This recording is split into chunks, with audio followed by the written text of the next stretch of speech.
खुशाब के करीब salt range की वादी सून को कदीम तहजीब का गहवारा समझा जाता है।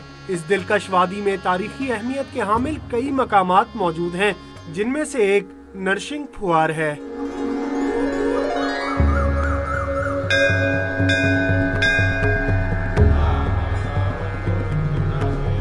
रिवायात के मुताबिक नरसिंह दास नामी एक हिंदू इस मकाम पर पूजा पाठ किया करता था। यहीं एक पानी का झरना भी हुआ करता था, जिसकी मुनासिबत से मंदिर का नाम नरसिंह फुआर पड़ गया। इसे चांबल मंदिर भी कहा जाता है।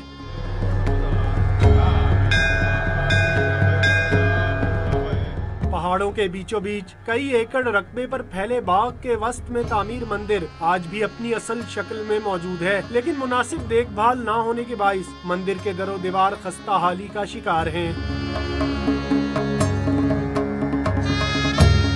मंदिर के करीब पानी का तालाब आज भी मौजूद है, जिसमें यात्री स्नान किया करते थे, लेकिन अब इस तालाब का पानी सिर्फ पौधों को सैराब करता है।